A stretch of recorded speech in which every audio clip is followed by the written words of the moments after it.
What's up, soccer fans? Mike Guglielmi back at you for another MLS weekly recap. We include CCL, the two semifinal games as well in this episode.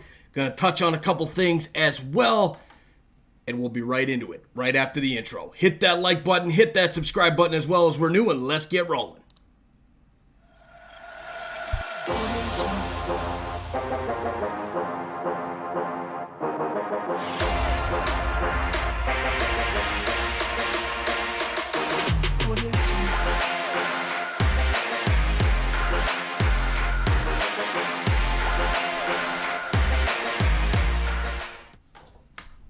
What's up, ladies and gentlemen?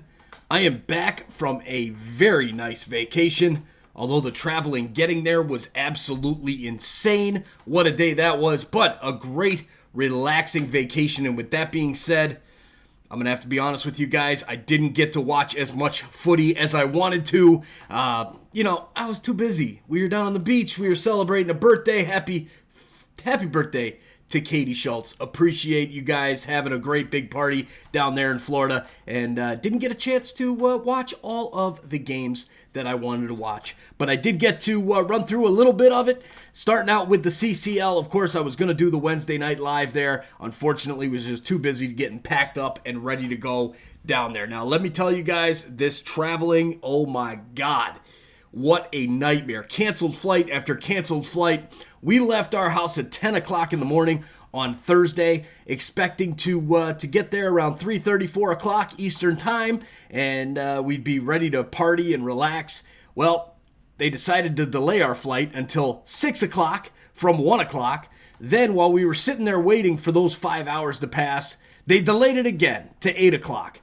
Then there was another flight out to Fort Myers, where I'm from, and they ended up moving us on to the Fort Myers flight. So we had a rental car in Tampa, but they didn't have an office in Fort Myers. So we had to cancel the rental car. We get down to Fort Myers. It's 11:30 at night. We pick up the rental car, and oh wait, our bag is in Tampa. It's not in Fort Myers. So it was a complete nightmare.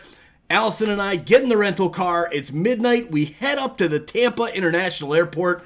We pull in there around 2 in the morning, get the bag, head down to Bradenton Beach, and we were hanging. We finally get to our room around 3:30 in the morning, and finally got to bed around 5 to 6 o'clock. It was absolute insanity, but you didn't come here to listen to my trials and tribulations of traveling, although it was a hell of a story I had to share with you guys. But hey, let's get right into the game. Starting out on Tuesday night, Pumas and Cruz Azul in the CCL semifinal, the All-Liga MX leg.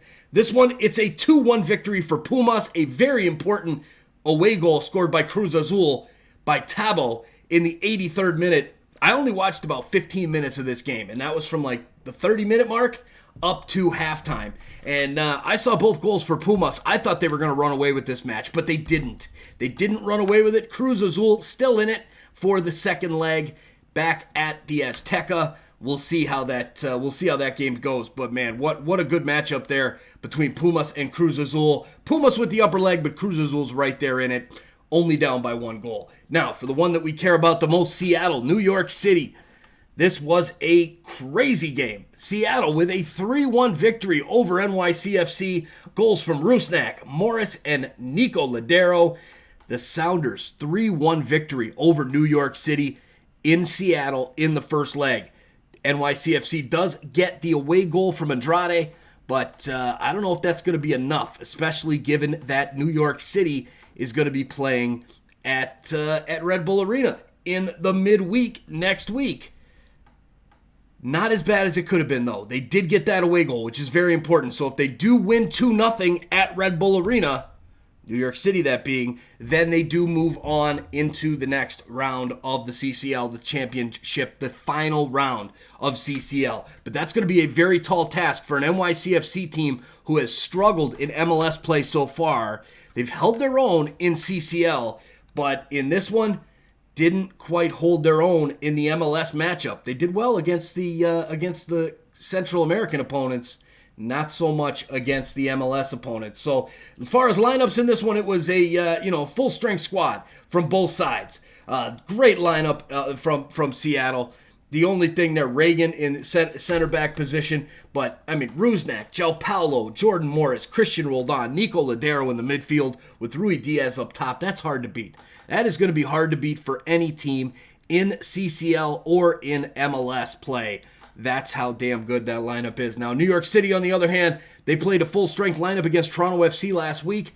They end up going with a full-strength lineup again in the midweek in CCL action. The back line, exactly the same. Midfield, Morales and Parks is the two defensive mid-spots. Santi Rodriguez, Talis Magno, and Thiago Andrade with Tati Castellanos up top. I expect to see full-strength lineups from both sides coming into the midweek on Wednesday night in Red Bull Arena. It's going to be a good one. Here are the stats as well for this game. The possession slightly to Seattle. This wasn't a complete blowout, although the scoreline does make it look that way. 55% possession to 45% possession, 12 shots to 9, 6 on goal to 5. Fairly even game. The corners 7-0 for Seattle. That was a big difference in this one. But overall, a pretty even game. New York City's not out of it. Is it the result they wanted on the road? Absolutely not. Are they dead and buried? No, they're not either. So they've still got a chance at Red Bull Arena. So it's going to be a good matchup. I know that New York City's going to be rolling. They're going to try and move on to the championship in this one. Now, speaking of that game, we'll be live right here on Sons of a Pitch Soccer Central. New York City, Seattle Sounders coming at you live on YouTube. Make sure you're with us, guys. If you're not subscribed already, hit that little bell. Turn it on so you don't miss it when we go live. Plan is to go live on Wednesday night for New York City and Seattle Sounders this week. I predicted Cruz Azul against Seattle in the final. There's a good possibility of that happening here after the first legs. We'll see how it goes. But overall, going to be an exciting game. Can't wait to do that one. Now, let's move on to the MLS play. First game up, Chicago visiting Orlando City. A 1-0 victory for Orlando City. A red card to Gutierrez in the 43rd. Carrat with the goal in the 59th minute. And Orlando does what they have to do to get the job done at home against a struggling Chicago side without two of their best players. So Chicago was out Sichos and Shaqiri. I think that was the main reason why I picked Orlando in this matchup, and it was a correct pick at that. But the Fire, no love lost. They're still doing well in the season, and I'll let John Donovan take away the rest of that recap there on the podcast side. So a little bit of an early ad break in this matchup, because we always like to take the ad breaks for the podcast side and let John do his recap with the Fire game. So if you haven't downloaded that podcast yet, guys, find it. If you're on iTunes, please give us a 5-star review. If you're on any other podcatcher, make sure you're subscribed and automatic downloads. That helps us immensely. All right, guys, here we go into break. We'll recap the rest of all the action when we get back.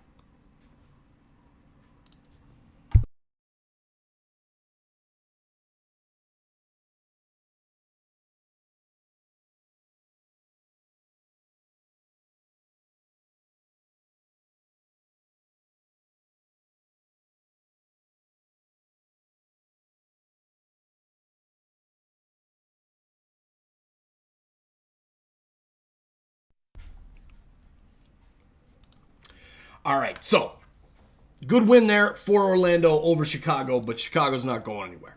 Next up, Inter Miami and New England Revolution. My goodness, Inter Miami finally gets on the board, gets a victory over the Revs. They are struggling right now. This team looked okay in the beginning of the season. They looked okay with that bye through CCL, and then after that first leg against Pumas, you're thinking, all right, maybe the Revs are going to be really good this year. Slow it down. They're a hot mess right now. Complete hot mess. They lose to the worst side in MLS, I would say right now, right there with Cincinnati. Albeit Inter Miami has played against Cincinnati, but Cincinnati, God, they're the wooden spoon, 3-time wooden spoon. I want to say they're the worst, but man, Miami just keeps on keeping on.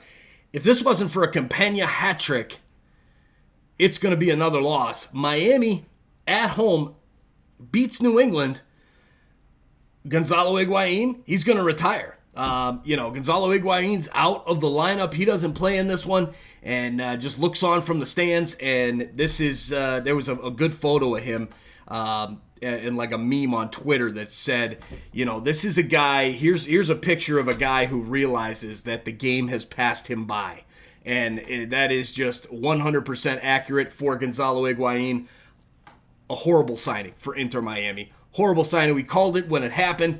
But Miami can savor the 3 points that they got over New England. New England, they got to figure their life out, man. They can't be playing. They can't be playing Omar Gonzalez and Josie Altidore. Those two guys are done. They're past their prime. They are good as a depth piece, and that is it. That's it. They can't be relying on those guys every single week. Now, neither one of them started in this matchup going up against Miami, probably because they're thinking, it's Inter Miami, they suck, we'll be fine.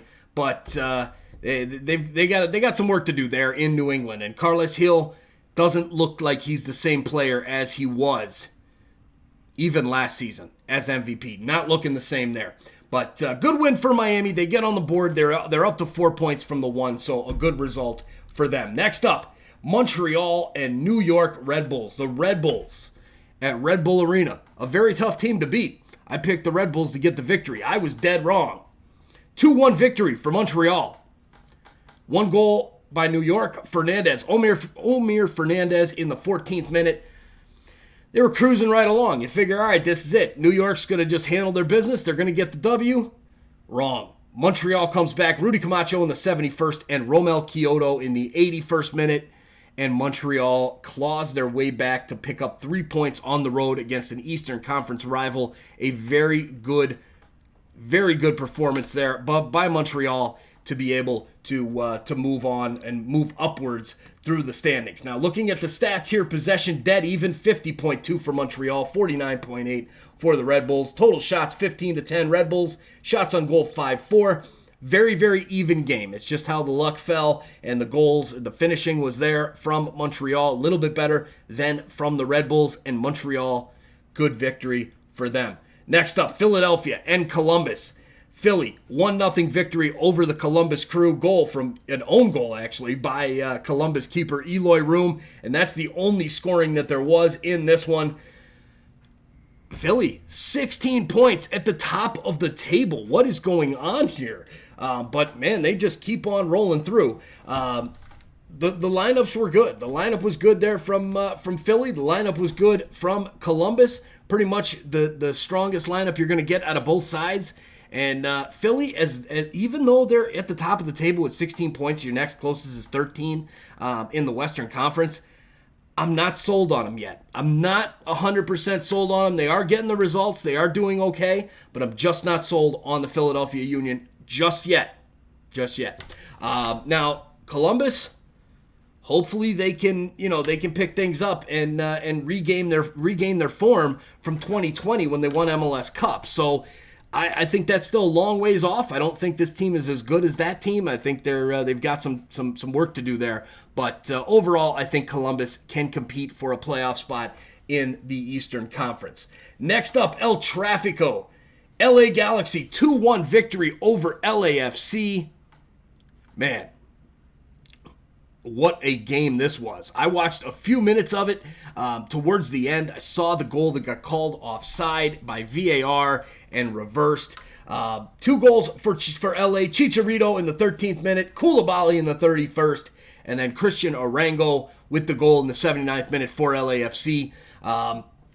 LAFC played all right on the road. They played a decent game. They almost came away with a point in El Tráfico. I predicted that draw. I thought for sure this was going to be a game of a draw, and unfortunately I was wrong, but it was so close. Oh, so close. Now, looking at the VAR, okay, this to me, it should have counted at first glance, at first watch. Even after the game, I'm thinking that goal should have counted. Now, seeing the pro referee's explanation and the audio from the VAR call when Pencil was at the headset, by rule, they did get the call correct. And this is the line. Right down at the bottom, you'll see a save by a defender is not a deliberate play for offside purposes. So that is where Mbake Fall was offside when the ball was in his possession, the last LAFC possession, Latif Blessing was in an offside position. The deflection, which is called a save by a defender because the goalkeeper was out of position, is why the goal stands. Now, should that rule be changed? I think if it touches the defender, whether it's a deflection, a save, anything, if it touches a defender, that ball is now live for offside purposes.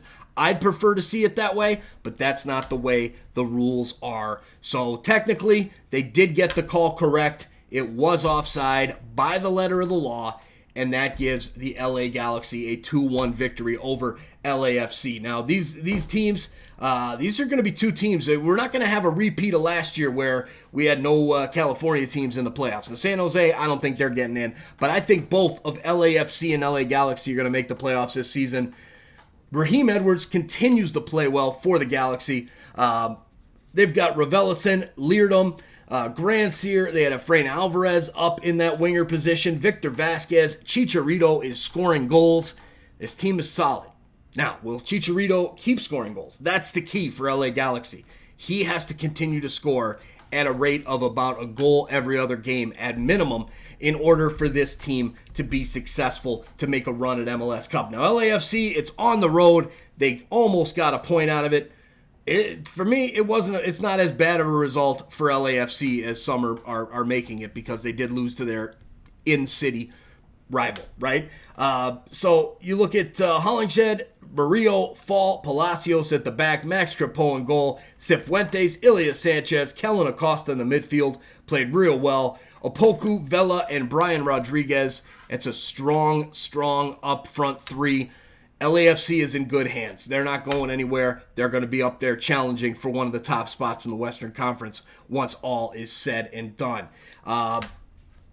Galaxy, congratulations. 3 well-deserved points.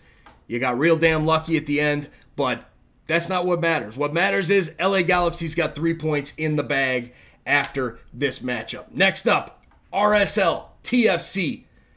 This was a heck of a game. This was one of the games I did watch. I mentioned, earlier in the episode, I didn't get to watch a ton of the games, because I was busy sitting on the beach with a cocktail and I couldn't see my phone. The sun was so bright. So, didn't get a lot into these games this week. So that's why this episode is going to be a little bit shorter than normal. But RSL Toronto, I did watch this one. TFC comes back and ties this game up, earns a point at RSL. 2-2 draw. A good result for TFC. They continue to get good results. A draw on the road, 3 points at home, that is a recipe for success.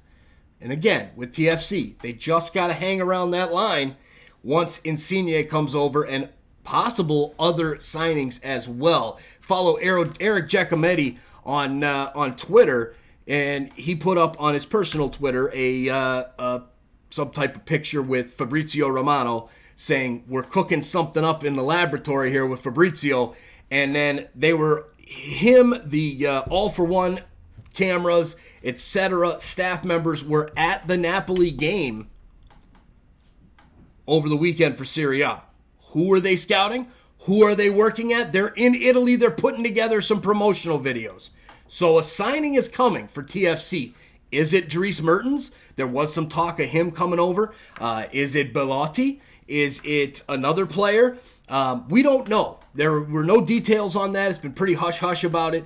But overall, there's going to be another signing coming for Toronto FC outside of Insigne. So if they can stay by that playoff line, this team's going to be damn good, especially with how well these young kids have been playing. Speaking of the young kids, Kosi Thompson with an absolute unbelievable shot. Unreal volley, one-time shot with a ball hitting side netting. Beautiful goal. Check out the replay if you didn't see it. Kosi Thompson, man, he's playing well since he got his debut with Toronto FC just a few weeks ago. And then Jaden Nelson in the 79th minute ties it up. It was 2-1 at that point. And Jaden Nelson steals the ball from Damir Krylak, sees the goalkeepers out of position. He's like 35 yards out. He blasts it at the net and right over the goalkeeper and into the back of the net to tie it up for TFC. It bodes real well. If Toronto FC is getting points on the road against right now the number 2 team in the Western Conference in RSL, and they're getting contributions from Kosi Thompson and Jaden Nelson, that's a good sign for Toronto FC fans. Now, RSL, on the other hand, probably want more out of this match. RSL's been playing well lately. They're number 2 in the West. They're going to want to get those full 3 points at home, but I'm happy as a TFC fan that they were able to get the victory there, or not the victory, get the draw and earn that point on the road. Looking at the lineups in this one, you want to talk about a youth movement here for TFC? Serious youth movement going on here with Toronto FC. Luca Petrasso has looked like a stud. Didn't really show out in this game like we thought he would. But, then you've got Jacob Schaffelberg, you got Kosi Thompson, Jaden Nelson coming in off the bench. Obviously, you got a couple players who didn't see much action, and you got one that's hurt in Jaquil Marshall-Ruddy. But there's so much talent on this Toronto team, especially the younger players. Now, the only concern that I have as a TFC fan is there's something going on. There's something going on with Chris Mavinga and Bob Bradley. I don't know what it is. There's some kind of beef going on or something, because I believe Mavinga is fully healthy. And he's being left off with Lucas McNaughton, Carlos Salcedo, and Shane O'Neill as the back 3 in this 3-4-2-1 formation that Bradley's been using over the past few games. Now, it's going to be interesting. Carlos Salcedo gets a red in the 86th minute for Toronto FC, so I think it's going to kind of force the hand and get Mavinga back into the game. So I don't know what's going to happen here. It'll be interesting to see what happens next week for TFC against Philadelphia Union. And guess what, guys? That will be live for that one as well. TFC against Philadelphia Union coming up next Saturday. Can't wait for that one. The Union, top of the league, head to BMO Field. Be interesting to see if Toronto can pull out another good victory at home like they did against New York City just not a week and a half ago. So make sure you're with us for that one as well.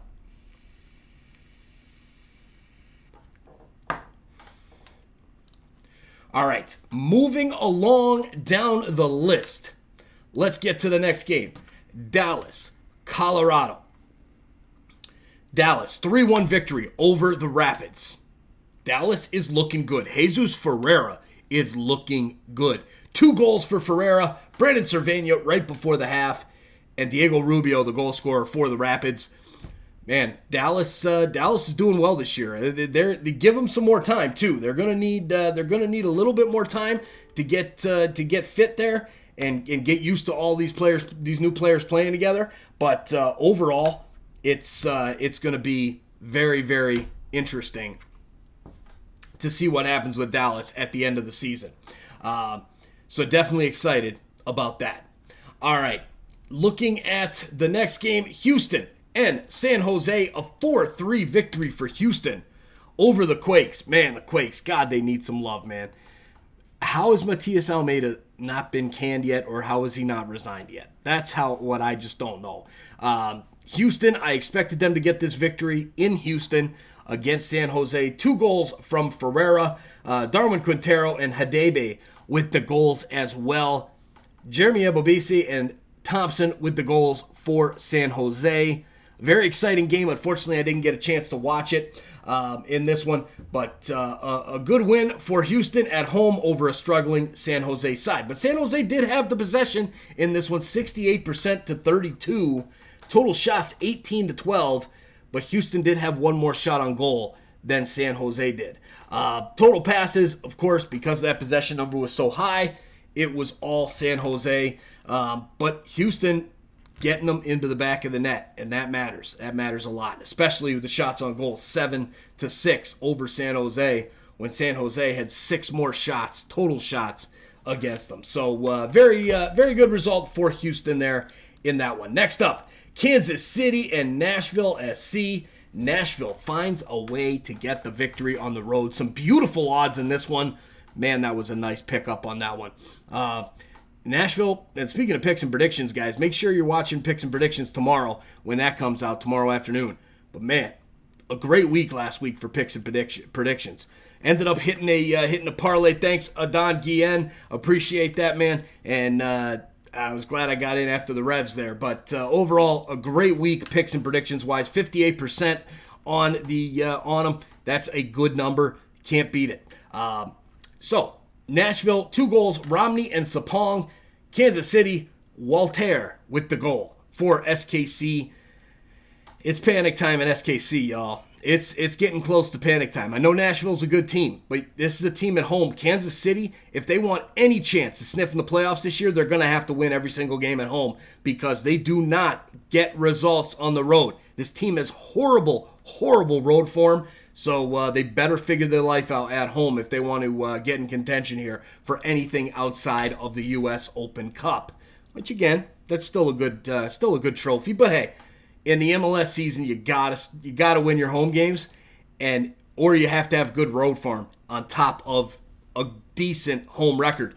Kansas City's road form is horrible, and now they're losing at home to a good team in Nashville SC. Next up, Vancouver and Portland. This is a game that I did watch because my parlay was riding on this one. This was actually a very exciting game. Portland did pretty much dominate this one. But Vancouver was like on and off. They'd get hot and they'd play real well for a little period of time, and then they would stop. And Portland would come back and hit them hard. And then all of a sudden it would be back on Vancouver. They were playing really well. They were really pressuring. You thought they'd get the goal, and they just couldn't. The goals from Dahome and Gald from the spot right in stoppage time. Goals from Darren Asprilla, Nizgoda, and Jimmy Chara in the 78th minute gives the 3 goals for Portland. A good win. Rory, you called it, brother. You said, hey, Portland, when this is like a perfect recipe for success for Portland Timbers. They've been struggling a little bit. They're playing on the road. There's no expectations against a rival team that they should be able to beat, and they did so. So a good victory there for the Portland Timbers. I know Rocky and Rory are happy, no doubt about it. All right. Moving right along, 2 games on Sunday. Now, before we get into the 2 games on Sunday, I want to touch on the situation with Ryan Anderson. Okay, so this is something that I had no idea what was going on because I was traveling in that nightmarish travel day that I had. I'm going to put a couple things out here. Number 1, I absolutely hate cancel culture. I hate it. It drives me nuts. Number 2, what I saw in those screenshots was absolutely disgusting and vile. I do not condone that type of behavior.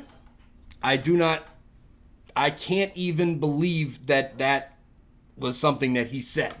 Out of the amount of times that I have interacted with Ryan, whether it be on the show when we were not recording, via DMs on Twitter, or talking in a StreamYard setup, I never saw any side of that from Ryan. But however, it's clear as day that was there, and I do not condone that type of behavior. I get the locker room talk. I'm fine with a little bit of locker room talk. As guys, we all do it. But that crossed the line. And I can't be associated with somebody that crosses the line like that truly thinks in that way, enough so to put it down on paper. Well, technically not paper, but electronically, whether it was 2 years ago or not. I can't. Rape is absolutely disgusting and cannot happen, period. Can't be taught. It's just disgusting. Now, look, Ryan, I hope that he can figure out his life with that. I hope he gets some help on that front. From what I knew of Ryan, seemed like a decent guy. Apparently, I was wrong. So I apologize to my viewers for any of that, even though obviously I had no control over any of that. But from moving forward, I did remove Ryan from our friends and favorites section of the YouTube page.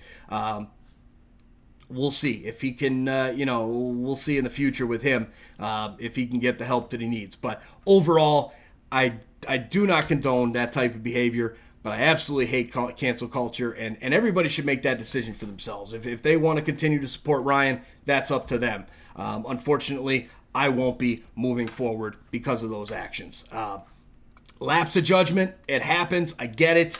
But that type of stuff is, as a father of 3 girls and a husband, I do not see eye to eye with that type of talk, and will not associate with people that do speak that way. So, with that being said, let's move into our Sunday games. Glad that's done with. Next up, Charlotte, Atlanta.